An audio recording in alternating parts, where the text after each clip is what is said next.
Hi my dear learners.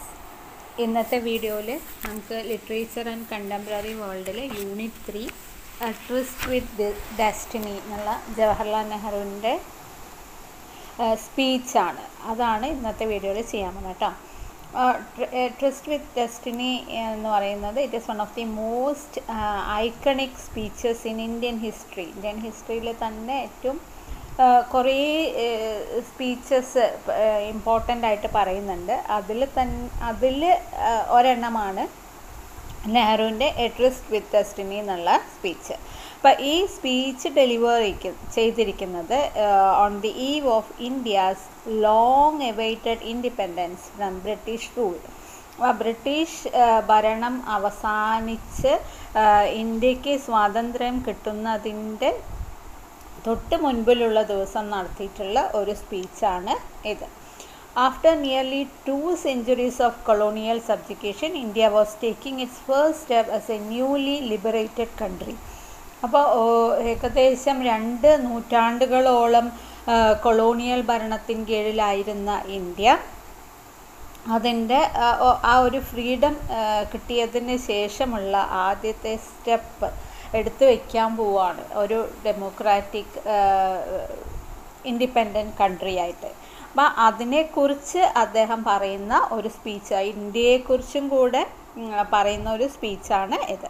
And the speech was broadcast across India and the world on the midnight of August 1415. അതായത് ആ mid നൈറ്റിലാണല്ലോ. അപ്പോൾ 14-15 ദിവസങ്ങളിൽ 1947 ആ ഇയറിൽ നടത്തിയിട്ടുള്ള മിഡ് നൈറ്റിൽ നടത്തിയിട്ടുള്ള ഒരു സ്പീച്ചാണ് അത്.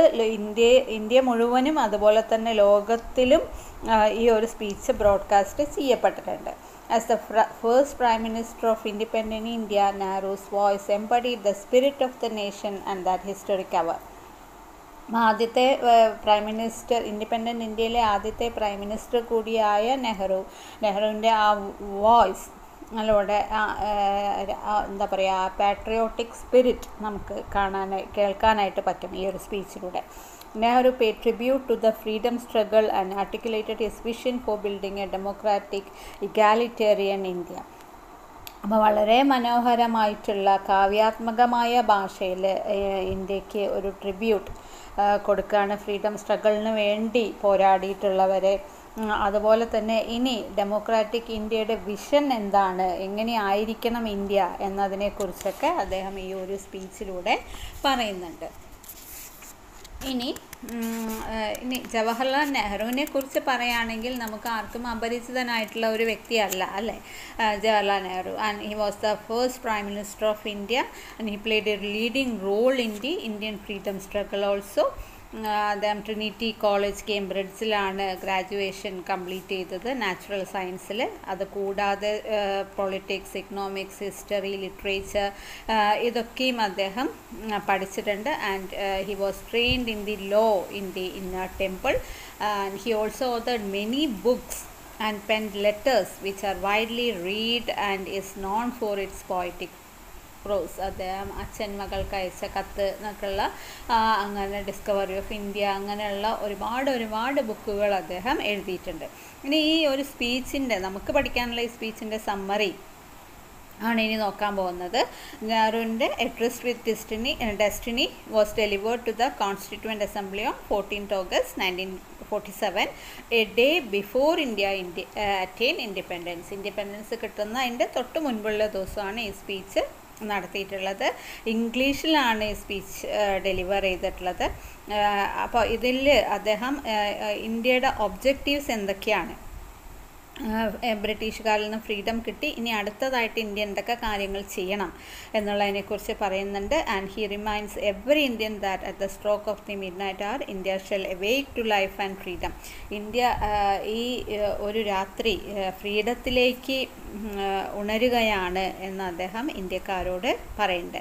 And Jawaharlal Nehru describes the moment of freedom as a time when the old gives way to the new. അതായത് പഴയത് പുതിയതിനായിട്ട് വഴി തുറന്ന് വെച്ചതാണ് എന്നതാണ് അദ്ദേഹം ഫ്രീഡത്തിനെ വിശേഷിപ്പിക്കുന്നത്. ഇനി അതുമാത്രമല്ല, an age ends and the soul of a nation that had been muted and suppressed for a long time finally find its voice. പിന്നെ ഇന്ത്യ പോലുള്ള രാജ്യം അതിൻ്റെ ആത്മാവ് നഷ്ടപ്പെട്ട് ആത്മാവിനെ അടിച്ചമർത്തിക്കൊണ്ട് മ്യൂട്ട് ചെയ്ത് വെച്ചിരിക്കുകയായിരുന്നു ഇത്രയും കാലം ബ്രിട്ടീഷുകാർ. ഇപ്പോഴാണ് അതിൻ്റെ വോയിസ്, അതിൻ്റെ ശബ്ദം തിരിച്ചു കിട്ടിയത്. പിന്നെ അദ്ദേഹം എന്ത് പറയുന്നുണ്ട്? He reminds the members of the assembly that they have great responsibility towards the people of India. അപ്പോൾ ഇനി ഇന്ത്യ ഭരിക്കാൻ പോകുന്നവർക്ക് ഒരുപാട് റെസ്പോൺസിബിലിറ്റി ഉണ്ട്, ജനങ്ങളോട് ഒരുപാട് റെസ്പോൺസിബിലിറ്റി ഉണ്ട്. And it is only fitting they take a pledge of dedication to the service of India and her people. അപ്പോൾ അവർ ആകെ ഒരു പ്രതിജ്ഞ എടുക്കുന്ന എന്താണ്? അവർ ഡെഡിക്കേറ്റഡ് ആയിരിക്കണം ഇന്ത്യയോടും ഒപ്പം ഇന്ത്യൻ ജനതയോടും. ഒരിക്കലും never really forgetting that they shall serve a larger cause that is service of humanity. അപ്പോൾ എല്ലാവരും മനുഷ്യത്വമുള്ളവരായിരിക്കണം, ആ ഒരു രീതിയിലായിരിക്കണം ഇന്ത്യക്ക് വേണ്ടി പ്രവർത്തിക്കേണ്ടത്. And freedom is also the beginning of new challenges. ഇന്ത്യക്ക് ഒരുപാട് മുന്നിൽ ചലഞ്ചസ് ഉണ്ട്, അതെല്ലാം ഫേസ് ചെയ്യണം, അതെല്ലാം മറികടന്ന് മുന്നോട്ട് പോവേണ്ടതായിട്ട് ഉണ്ട്. And Nehru reminds the assembly that freedom and power bring new responsibilities. അപ്പോൾ സ്വാതന്ത്ര്യവും ഒപ്പം അധികാരവും പുതിയ റെസ്പോൺസിബിലിറ്റീസ് ആണ് നമുക്ക് തരുന്നത്. ഒരു അസംബ്ലിയുടെ റെസ്പോൺസിബിലിറ്റി എന്ന് പറഞ്ഞാൽ ഒരു ന്യൂ ഫ്യൂച്ചർ ഉണ്ടാക്കുക. ആ ഫ്യൂച്ചർ എന്ന് പറയുന്നത് പെട്ടെന്ന് ഒരു ദിവസം ഉണ്ടാക്കാൻ പറ്റുന്നതല്ല, ഹാർഡ് വർക്കിലൂടെ മാത്രമേ അത് നേടിയെടുക്കാനായിട്ട് പറ്റുള്ളൂ. പോവർട്ടി ഇല്ലാതാക്കണം, ഇഗ്നറൻസ്, ഡിസീസ്, ഇൻഇക്വാളിറ്റി, അങ്ങനെയുള്ള ഒരുപാട് കാര്യങ്ങൾ ഇന്ത്യയിലുണ്ട്. അപ്പോൾ അതെല്ലാം കറക്റ്റ് ചെയ്യണം, അതിനൊക്കെ ഒരു അവസാനം ഉണ്ടാക്കണം. പിന്നെ ഇന്ത്യയിൽ ഡെവലപ്മെൻറ്റ് കൊണ്ടുവരണം. അങ്ങനെ ഉള്ള ഒരുപാട് റെസ്പോൺസിബിലിറ്റീസാണ് ഈ പുതിയതായിട്ടുള്ള മെമ്പേഴ്സിന് ഉള്ളത്. ഇന്ത്യ ഒരു നോബിൾ മാൻഷനായിട്ട് വളർത്തിയെടുക്കണം. And where all Indian children shall dwell happily. ഇവിടെ എല്ലാ ഇന്ത്യക്കാരും സന്തോഷത്തോടെ ജീവിക്കുകയും വേണം.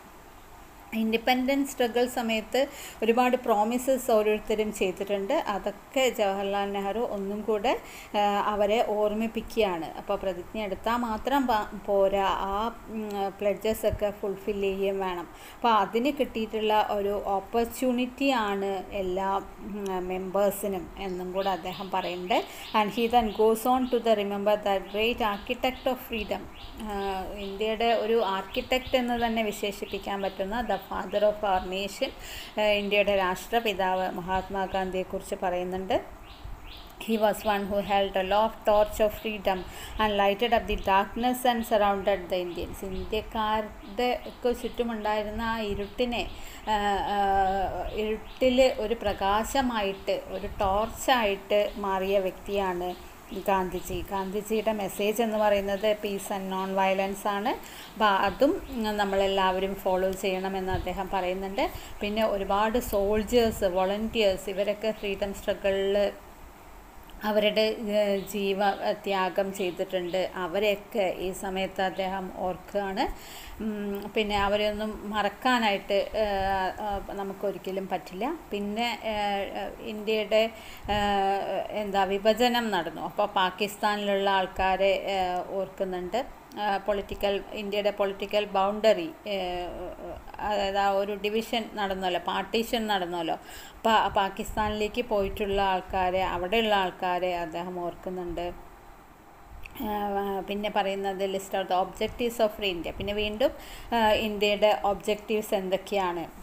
പോവർട്ടി ഇല്ലാതാക്കണം, അൺഎംപ്ലോയ്മെൻറ്റ് ഇല്ലാതാക്കണം, അങ്ങനെ എല്ലാ രീതിയിലും ഇന്ത്യ ഒരു പ്രോഗ്രസീവ് നേഷനായിട്ട് മാറണം. ഇനി അങ്ങനെ ഷോർട്ടായിട്ട് നമുക്ക് പറയുകയാണെങ്കിൽ കുറേ അധികം പ്രോമിസസ് അല്ലെങ്കിൽ കുറേ അധികം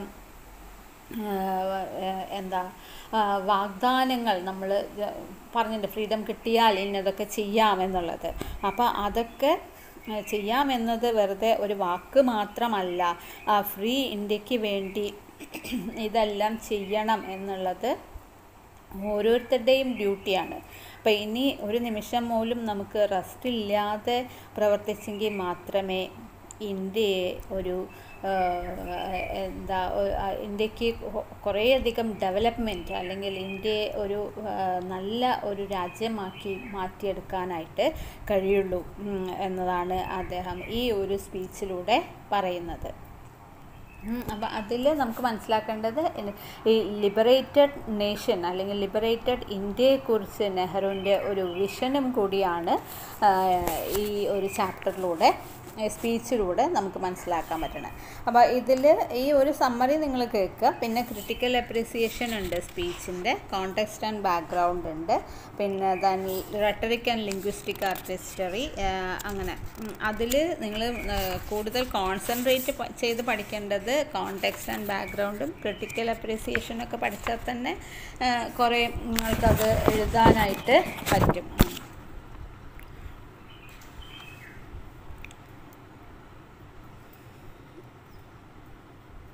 പിന്നെ Nehru's combination of historical idealism and political pragmatism, speech structure and content. അപ്പോൾ അത് ഈ ഒരു എന്താ ക്രിട്ടിക്കൽ അപ്രിസിയേഷനും കോണ്ടെക്സ്റ്റ് ആൻഡ് ബാക്ക്ഗ്രൗണ്ട്, അതുപോലെ തന്നെ അതിൻ്റെ സ്ട്രക്ചർ ആൻഡ് കണ്ടൻറ്റ്, ഇതൊക്കെ നന്നായിട്ടൊന്ന് പഠിക്കുകയാണെങ്കിൽ നിങ്ങൾക്ക് എക്സാമിന് അതിൽ നിന്ന് വരുന്ന ക്വസ്റ്റ്യൻസ് നന്നായിട്ട് അറ്റൻഡ് ചെയ്യാൻ പറ്റും കേട്ടോ. Okay, thank you.